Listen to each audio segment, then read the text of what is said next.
Hey everybody, we are making beer today. Some might say that that is called Brew Day, and I would be one of those people. So today we're brewing an American Hefeweizen using American Hefeweizen yeast. I'm gonna throw up the recipe right here. I actually made this recipe over a year ago, but I've never brewed it before. I've never brewed this style. So I'm actually really excited to get going and see how good it is. So let's quit wasting time, let's do this. I always do that.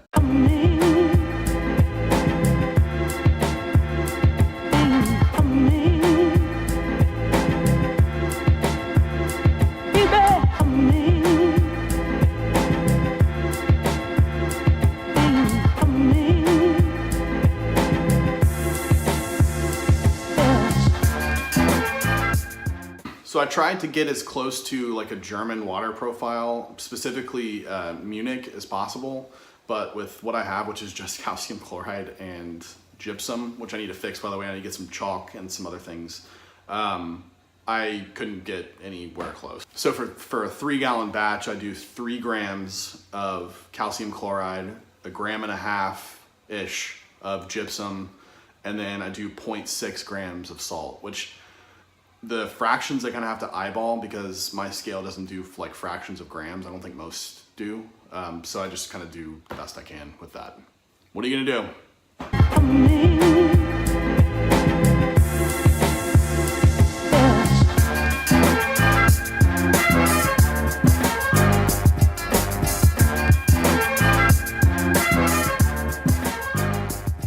So there's a YouTube channel called Genus Brewing, and it's actually a homebrew shop up in Spokane, Washington. They did a video on the myths of homebrewing, and one of them was don't squeeze the bag. A lot of people say don't squeeze the grain bag if you're doing boil in a bag. They say don't squeeze the grain bag because you can add tannins. Basically what they said is that they squeeze the bag every time and they've never extracted any kind of tannic quality.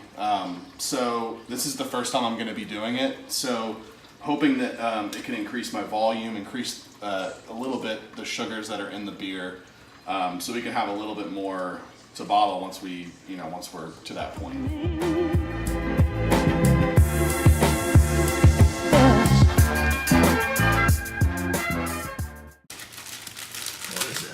Water nose.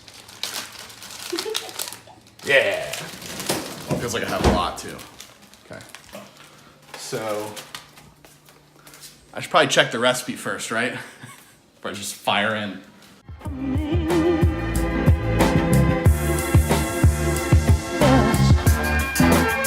So I'm using these because I want to try and minimize the amount of like hop junk is in the kettle at the end, so I can again maximize the amount of beer that I'm getting out of this. Because a lot of times whenever I'm draining the beer out of here into the fermenter, I kind of have to leave a little bit in the bottom because it's all like hop junk. It's like green sludge. Also, it clogs up the fine mesh strainer in the funnel, and so I have to like constantly stop it and then drain this out. So I'm hoping that I don't have to do that this time, which would be very nice.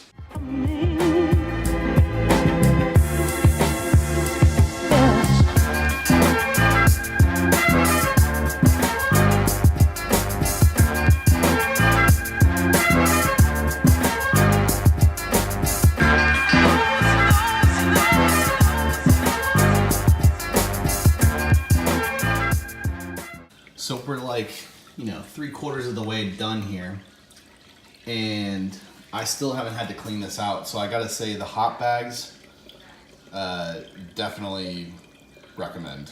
Definitely recommend. I mean, that's literally the only stuff that's been on it this whole time. I haven't had to clean it out once. It's been amazing.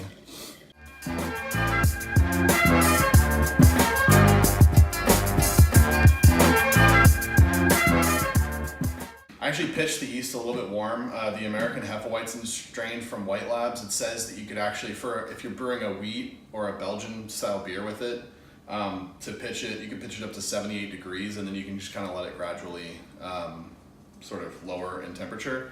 The guy at the homebrew shop told me that if you ferment it just a little bit warm, which our house is like 70 degrees, which is, I guess, technically a little bit warm anyways. I'll get a lot of those like banana characteristics. Basically, you want the yeast to be working like super, super hard to try and ferment this. That's what's gonna give you the character that you're going for. In case you were wondering, this is why you put a blow-off tube on. First off, it's going nuts. I mean, look at the Krausen up there. It's just, it's like, it's so you can actually kind of see in there. I mean, beer is seeping through. It just went through. And now this was just plain water, and now it's all cloudy. I actually always put a blow-off tube on.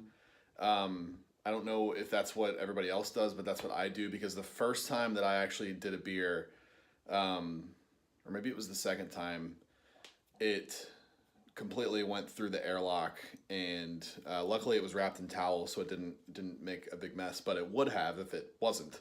So I usually just go ahead and put the blow-off tube on, because especially if I'm using yeast that I've never used before, because like for this Hefeweizen yeast, I've never used it before. I didn't know if it would be prone to, you know, extreme Krausen, extremely high fermentation activity, but apparently it is. We're actually, what is it, 2 days into fermentation, and it's still going just like it did, you know, on day one. I think we're actually going to bottle 2 weeks from today, because we're going to cold crash for a couple of days as well.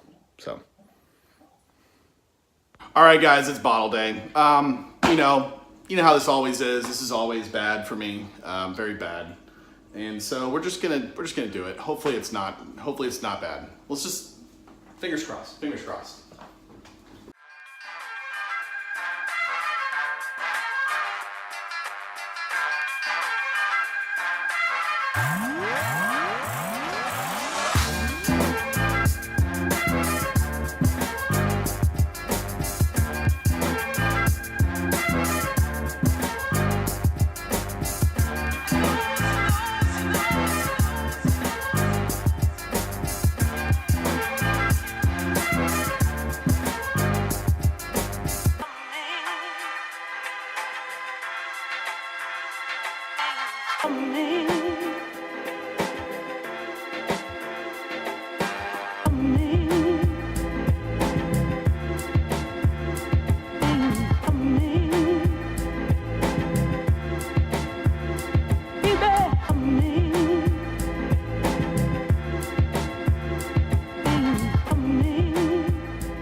So that went like way better than I thought it might.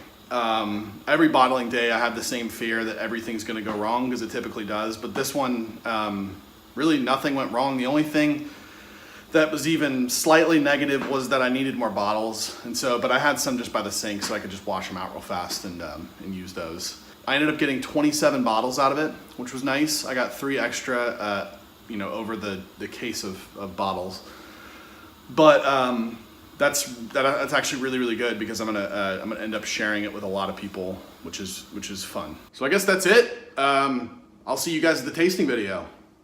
Ciao.